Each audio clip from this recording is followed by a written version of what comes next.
Bien, bonjour à tous. Bienvenue à cette session, un framework web from scratch en Scala, où je vais tâcher de construire un framework web from scratch en Scala. Je m'appelle François Saradin. Alors, en ce qui me concerne, je suis développeur Java Scala pour une société qui s'appelle Kiriba, qui propose une solution en ligne pour la gestion de trésorerie d'entreprise. Je suis aussi agiliste. Vous avez ici mon compte Twitter, @fsaradin. Et je suis aussi cofondateur des Brockman Lunch France, qui est un site qui vous permet de commander des speakers entre midi et deux, que vous pouvez partager comme ça avec vos collègues en entreprise. C'est une session, là, ce que vous allez voir, c'est une session notamment que je propose en tant que Brockman Lunch.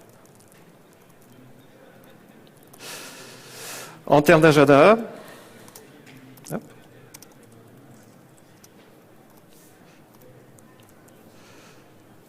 oups, non, c'est pas ça.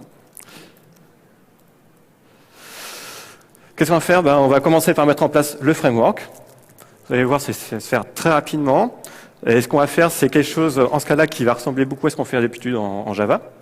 Et puis, on va commencer à landifier le bousin, c'est-à-dire qu'on va introduire un petit peu plus de programmation fonctionnelle. Et à suite de quoi, on va ensuite s'intéresser à la notion de route, mettre en place un DSL pour pouvoir router les requêtes. Et puis à la fin, on va essayer de faire plus fort que Node.js, c'est-à-dire qu'on va faire en sorte que notre framework soit asynchrone, non bloquant, mais surtout multithread. Et tout ça avec des tests. Enfin, presque tout. Donc on y va. Alors je vais mettre ici. Alors ce qu'il faut savoir juste à titre indicatif, ici tout le projet est géré avec du Maven, donc pas besoin de choses particulières. J'indique juste que j'ai besoin ici de la Scala Library, sachant que je prends la version 2.10.4. J'ai besoin d'un framework de test. Je pourrais très bien utiliser JUnit, mais Scala en fournit qui sont assez sympathiques, s'appelle Scala Test. Et j'utilise aussi un plugin spécial pour la compilation Scala. Donc voilà, alors pour mettre en place mon framework de test, ce que je vais faire, c'est commencer par créer un test. Donc je vais appeler ça my HTTP server test, comme ceci. En Scala test, hop, je vais faire comme ça. En Scala test, pour indiquer qu'il s'agit d'un test, en étant une classe particulière, on est différente. Là, j'ai utilisé une classe qui s'appelle FunSuiteLac. Ça montre bien que les tests, en Scala, c'est fun.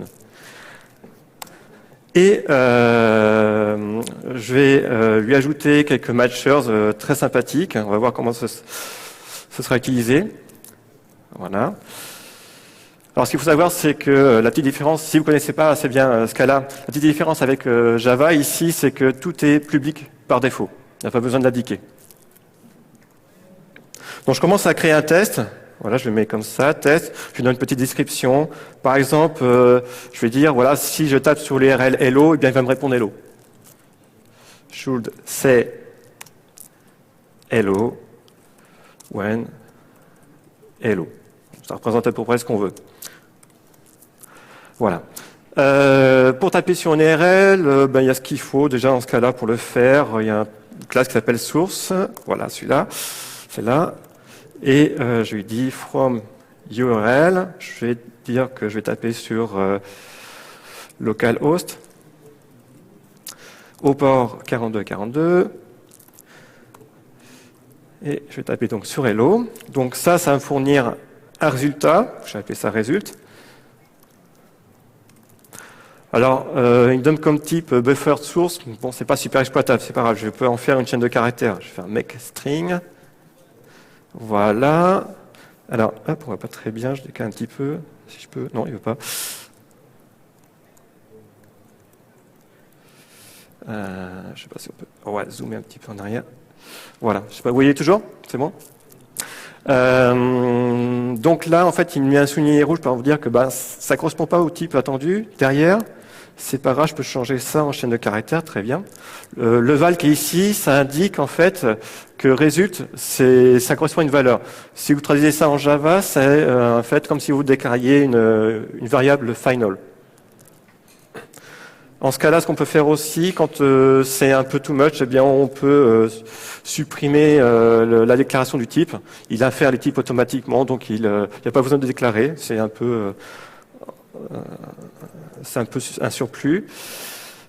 Et puis après, je vais mettre mon insertion. Donc result, voilà, should be.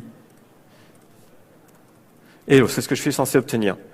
Donc là, en fait, vous voyez comment est-ce qu'on peut avoir des DSL en ce cas-là. Alors, juste pour dire comment ça marche, en fait, dans certains cas, il y a la possibilité de retirer les points et les parenthèses quand il n'y a pas d'ambiguïté par rapport à ça. Oups, c'est pas ce que je voulais faire. En fait, ça derrière, ça correspond à ça. Donc là, on voit les points et les parenthèses apparaître. Mais tout ce qui se passe, c'est simplement qu'on a enlevé juste ce point-là et cette parenthèse-là. Puis j'ai rajouté un petit espace pour faire joli. Comment ça marche? Façon que result est une chaîne de caractères, donc un string. En fait, il y a un mécanisme en ce cas-là qui permet de rajouter des wrappers de manière implicite.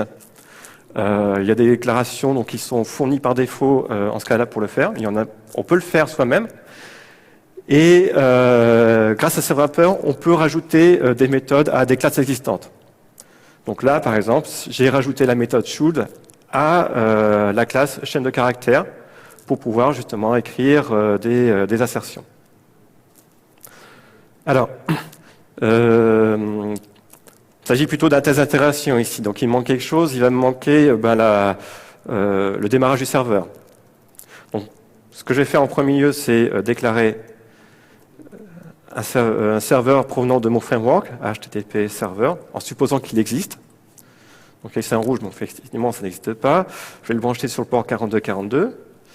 Alors, comme il n'existe pas, alors lui, il me propose quelque chose, mais c'est pas ce que je veux. Ce que je vais faire, donc je vais prendre ça et créer une classe à partir de là. Parce que la classe, avec ce nom-là, voilà.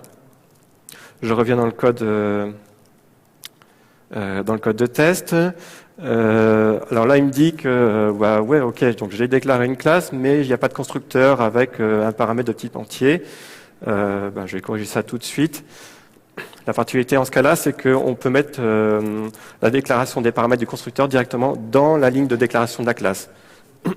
Donc là, j'ai dit, ouais, voilà, j'ai un numéro de port qui est un entier et qui constitue le seul paramètre de mon constructeur. Voilà, donc à partir de ça, je peux créer une variable que je vais appeler serveur. Je ne suis pas obligé de mettre private, mais bon, ça, c'est un choix perso. Voilà.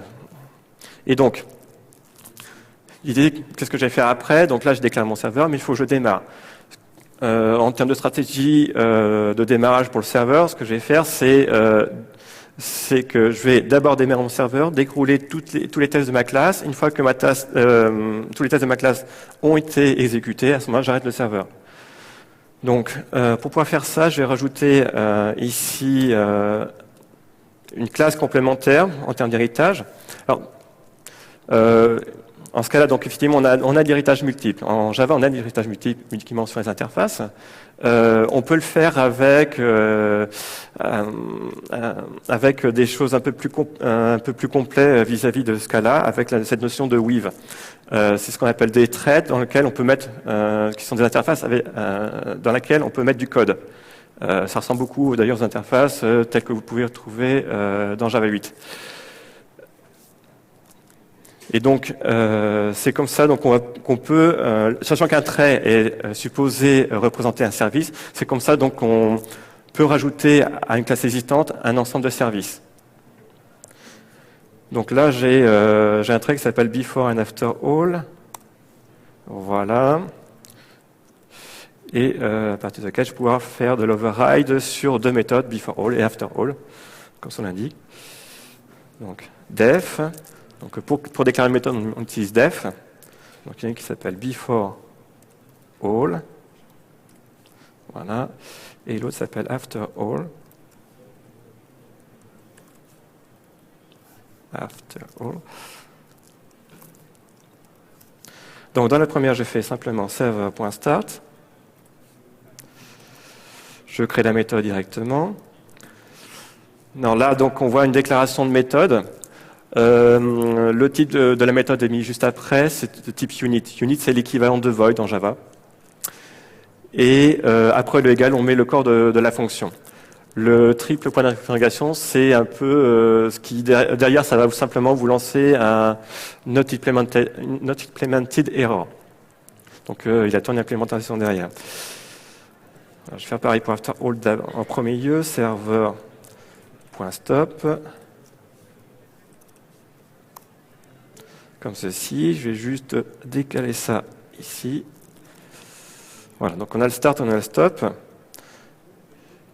Mais là, a priori, le test en lui-même est complet. Il n'y a pas besoin, à première vue, de rajouter quelque chose. Ceci dit, normalement, si on est en mode TDD normal, ça veut dire que si je lance le test actuellement, il devrait échouer. Donc c'est ce que je vais faire. Alors, donc ça va prendre un petit peu de temps. Pourquoi? Parce qu'effectivement, il y a toute une petite phase de compilation, bien connue en Scala, malheureusement. Voilà, donc dans ce test, effectivement, donc, comme attendu, on a quelque chose qui échoue. Alors, ouais, ça. Alors, pour quelle raison? Effectivement, c'est ce que je disais. Donc, on a bien le not implemented error. Donc, il faut rajouter du contenu là-dedans. Alors, comment faire? Ce qu'on va faire, c'est que, en fait, il se trouve que dans le JDK, il y a un serveur web qui est fourni et qu'on obtient de la manière suivante. Donc, c'est une classe qui s'appelle HTTP Server, qui est celle-ci. Voilà, donc, vous voyez, ça vient de comme SunNet. Donc, c'est vraiment inclus dans le JDK. Et là-dessus, on fait un create. On lui fournit un inetSocket address. On lui fournit dans ce inetSocket address le numéro de port. Et un troisième paramètre en fait qui correspond en fait au backlog du serveur. C'est-à-dire, ça représente en quelque sorte la charge maximale. Quand on met 0, il va chercher cette valeur au niveau du système. Mais là, je viens de créer donc mon serveur web. Je vais appeler ça serveur aussi. Voilà. Et donc, je vais enlever à nouveau les déclarations du type. Et donc, pour faire simple, ce qu'on va faire, donc en premier lieu, si je fais un start, donc derrière j'appelle server start. Et sinon, je fais un server stop. Alors, remarquez ici que les accolades pour le corps de la fonction c'est pas quelque chose d'obligatoire. Mais sinon, quand je fais start, je fais start, quand je fais stop, je fais stop. Jusque-là, rien de bien compliqué. Alors, est-ce que je vais avoir le même résultat? Pareil, petite phase de compilation.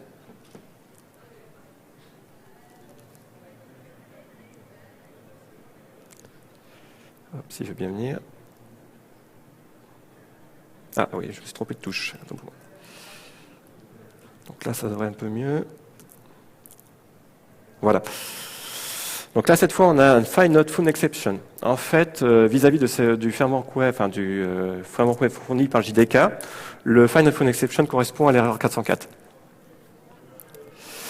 Et en fait, pour pouvoir éviter cette erreur 404, qu'est-ce qu'il faut faire? Il suffit simplement rajouter un contexte. C'est-à-dire qu'il faut faire server.createContext, dire ensuite à quel niveau on rajoute ce contexte. Donc ça va être le root du contexte vis-à-vis du pass dans l'URL. Et par rapport à ce pass, je vais rajouter un handler. New HTTP handler. Voilà, comme ceci. Je vais juste renommer la variable qui est ici, que je vais appeler HTTP Exchange, ça me va. et rajouter un core. Alors dans ce core, qu'est-ce que je vais faire? Je vais pouvoir utiliser le HTTP Exchange qui est fourni en paramètres. Qu'est-ce que c'est que ce HTTP Exchange?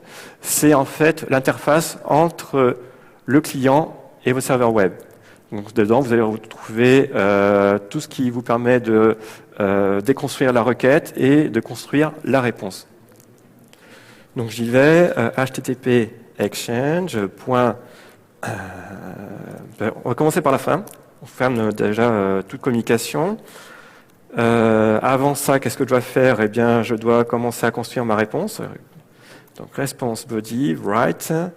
Je vais envoyer un message, hello, c'est a priori ce que je suis censé obtenir. Write, c'est vraiment les méthodes basiques pour pouvoir ensuite écrire sur un stream. Donc, je suis obligé de convertir ma chaîne de caractères en tableau de bytes. Voilà, comme ceci. Je ne suis pas obligé de mettre mes parenthèses. Ceci dit, ça, je pourrais très bien le mettre en paramètre. Non, pas ceci, mais ça, cette partie-là, parce que j'en ai avoir besoin. On va voir pourquoi. Donc ça correspond, ça constitue la réponse. Et donc, en fait, normalement, en tout premier, ce que je dois faire, c'est envoyer un header avec le code réponse, donc 200 pour dire que c'est OK. Et puis, la taille de la réponse. Réponse.length. Voilà. Et donc là, normalement, je suis censé avoir quelque chose qui fonctionne. Donc, je relance à nouveau la compilation. Voilà. Et ça marche. Super. Donc, quand on est en TDD, donc il y a la première phase où on crée un test qui est censé échouer. On corrige ce test en fournissant le code côté production. Et le minimum de code qu'on a mis est censé ensuite faire fonctionner le test. La troisième phase dans le cycle TDD, c'est le refactoring. Donc, qu'est-ce qu'on peut faire ici pour améliorer les choses? Typiquement, ce bloc-là, on pourrait le sortir, histoire d'alléger un petit peu même le contenu de la méthode start. Sauf que pour ça, je vais avoir besoin de response, mais typiquement, les paramètres de cette méthode, ça pourrait être probablement le contenu de ma réponse, donc la chaîne de caractères hello, et puis le code de retour HTTP. Donc, je vais commencer par celui-là. Donc, je vais l'appeler response code. Voilà. Et ça aussi, je vais le passer sous forme de variable, donc content, comme ceci. Et ça, donc, je vais le mettre dans une méthode que je vais appeler send, tout simplement. Je vais juste réorganiser un petit peu les paramètres. On va être content en dernier. Voilà. Donc là, il ne me reste plus que le send, ça c'est bon, etc. Et donc le send est à part. Éventuellement, on peut mettre un private dessus pour ceux qu'on n'accède pas depuis l'extérieur n'importe comment. Donc ça allège un petit peu.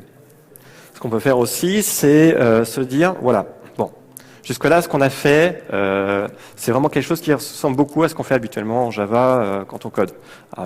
Avec quelques exceptions, les def, les points virgules en moins ou des returns qui n'apparaissent pas. Pour entrer un peu plus dans le monde de la programmation fonctionnelle, ce qu'on peut se dire, c'est que ici, dans le createContext, le deuxième paramètre pourrait très bien être une fonction. Donc en termes d'écriture, ça devrait donner quelque chose comme ça. Toc. Et en termes d'accolade, c'est celle-là qui doit disparaître. Donc là, ici, ce que vous avez entre ces deux accolades intérieures, en fait, c'est vraiment la façon d'écrire des fonctions en Scala. Donc ça prend en paramètre un HTTP Exchange et derrière, on déroule tout le code qui se trouve ici. Alors, bien évidemment, ça ne va pas fonctionner avec ma méthode createContext. Ce qu'on va faire, c'est imaginer qu'on a une méthode qui s'appelle withContext. Pourquoi pas? Donc on la déclare automatiquement, qui prend donc en paramètre deux paramètres, le root du contexte, qui est une chaîne de caractères, et un truc qu'on va appeler HTTP function. Alors là, vous avez ici, au niveau d'HTTP function, la signature type qu'on utilise pour déclarer des fonctions. C'est-à-dire que c'est quelque chose qui prend en entrée un HTTP exchange et qui derrière ne renvoie rien. Unit, ça correspond à void, pour rappel. si vous voulez vous simplifier un petit peu la vie, on peut très bien donner déclarer un alias pour ce type. Par exemple, je peux l'appeler, donc ça je vais l'enlever, je vais l'appeler HTTP function. Et pour déclarer un alias, on utilise le mot-clé type avec le nom de l'alias et en disant à quoi ça correspond.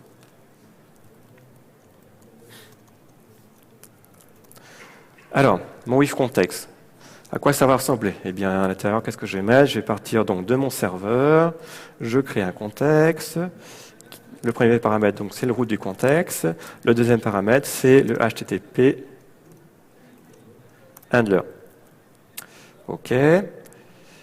Je renomme juste la variable qui est ici. HTTP exchange, voilà.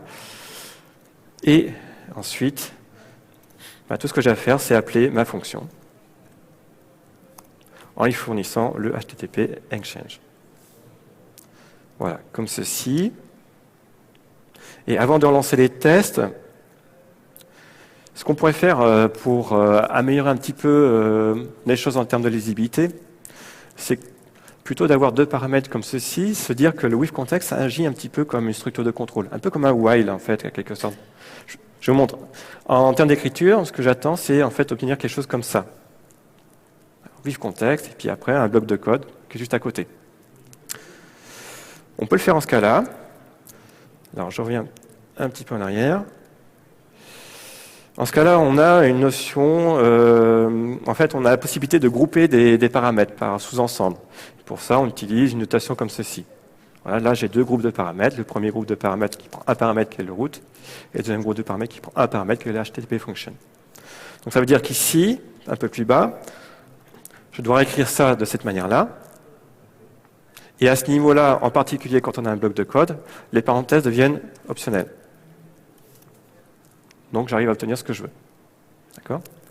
Alors, avant d'aller plus loin, ce que je vais faire, c'est vérifier que, en termes de tests, on est toujours OK. Donc je vais relancer les tests qui sont à ce niveau-là, pour voir ce que ça donne. Une petite phase de compilation. Voilà, donc c'est toujours OK. C'est bon. Alors, pour corser un petit peu les choses, alors, c'est celui-là. Pour corser un petit peu les choses, parce que là c'est facile, on avait un hello, on répondait hello, donc on était un petit peu indépendant. En fait, quand on regarde le code, on se dit bon, on est un petit peu indépendant de la requête qui nous est envoyée. Donc, pour corser un petit peu les choses, on va dire voilà, should said word when word. Donc il n'y a plus qu'à remplacer à côté. Voilà. Comme ceci. Donc on vérifie ensuite que j'ai bien un test en rouge. Là, je relance, c'est bon. Voilà, mon test est en rouge et effectivement, par rapport au test en rouge, il me dit j'ai reçu hello et ça ne correspond pas à Word. OK. Alors, qu'est-ce qu'on peut faire par rapport à ça? On va peut-être retravailler un petit peu le code qui est là. En disant, OK, c'est bien gentil, on a une fonction ici qui appelle directement send. Mais en fait, ce n'est pas si pratique d'avoir ce send qui se trouve à ce niveau-là. On pourrait se dire, finalement, est-ce que ce n'est pas le rôle du with context de le faire? Alors typiquement, ce que j'aimerais bien faire, c'est mettre le send à ce niveau-là. Et ce qui veut dire derrière que, comme je ne fournis pas ces deux valeurs, je vais m'attendre à ce que ce soit mon HTTP function qui fournit ces valeurs. Alors faire quelque chose comme ça veut dire en ce cas-là, ça veut dire que derrière, je m'attends à ce que mon HTTP function me retourne un tube composé d'un entier et d'une chaîne de caractères. Et au niveau du val, je vais décomposer ce tube pour remplir correctement mes variables response code et content. D'accord ? Par contre, ça veut dire que je vais devoir changer la signature de mon HTTP function. Alors comment est-ce que je le change ? Je le mets comme ça, je dis, voilà, c'est quelque chose qui est censé retourner, qui prend en entrée un HTTP exchange et qui me donne en sortie un coup composé d'un entier et d'une chaîne de caractères. Voilà. Donc, ça veut dire qu'ici, je change rapidement le code. Tac.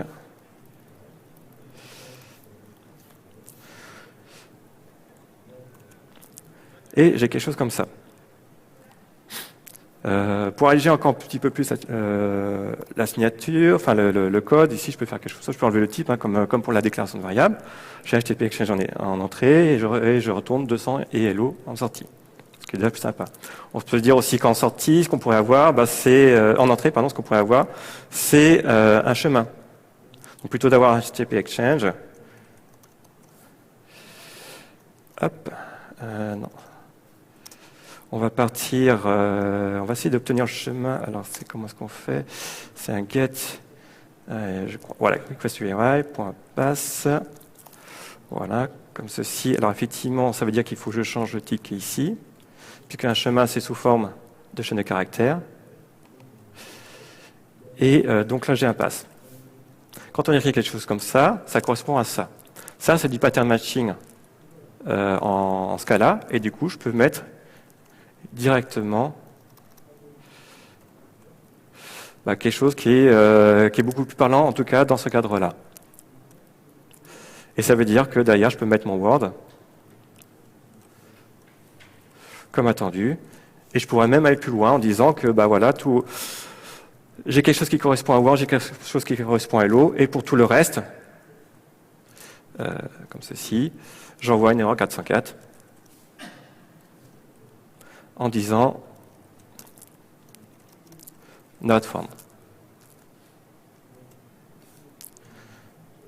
Donc je relance ça.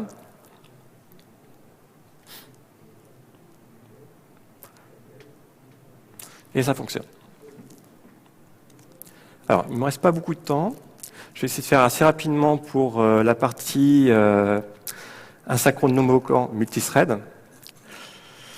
L'idée derrière ça, c'est de dire, typiquement, on peut imaginer qu'à la place de ça, en fait, j'ai un traitement qui est assez long.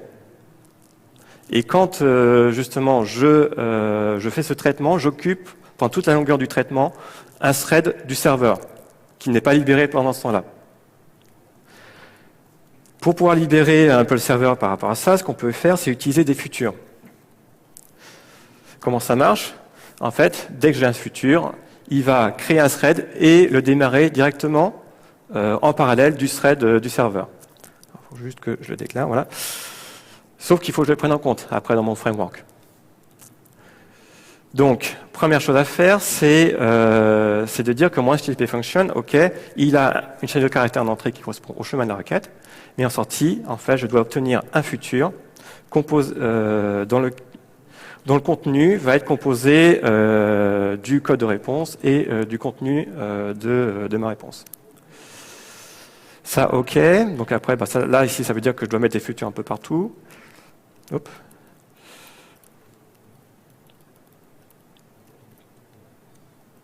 Voilà. Mais il faut ici que je le prenne en compte au niveau, j'en monte un petit peu, de mon with context. Parce que ce que j'ai en retour de mon HTTP function, ce n'est plus un response code et un content. Ce que j'ai en réalité, c'est un future response. Et comment utiliser un truc pareil? Eh bien, on va utiliser en fait un point de synchronisation. Je pars de mon future response et je dis qu'une fois qu'il est complété, donc une fois que le traitement est terminé, eh bien, ce que je vais faire, j'ai deux possibilités. Soit il s'est terminé en succès, il n'y a pas eu d'exception, quoi que ce soit. Et à ce moment-là, je m'attends à avoir en paramètre mon response code et mon content. Du coup, ça, je vais pouvoir le remonter. Oups.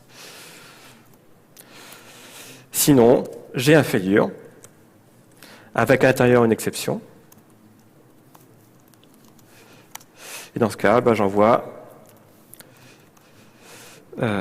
une erreur, typiquement ici, on s'attend à une erreur 500 de type internal server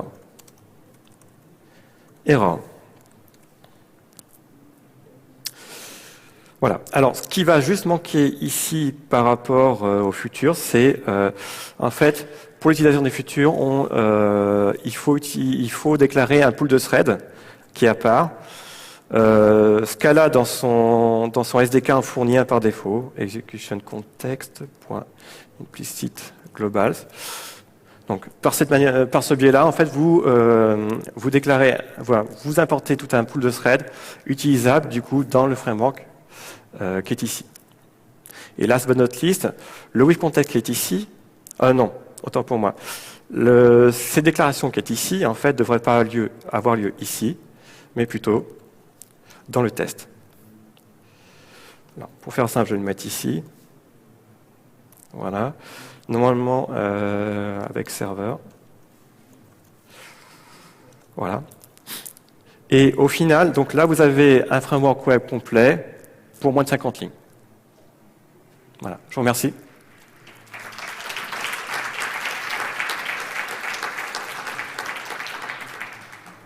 Alors, je ne sais pas si on a le temps pour les questions, mais c'est marqué 0. Mais... Do we have time for a question? 2 minutes? Thank you. Est-ce qu'il y a des questions? Sinon, je vous remercie beaucoup.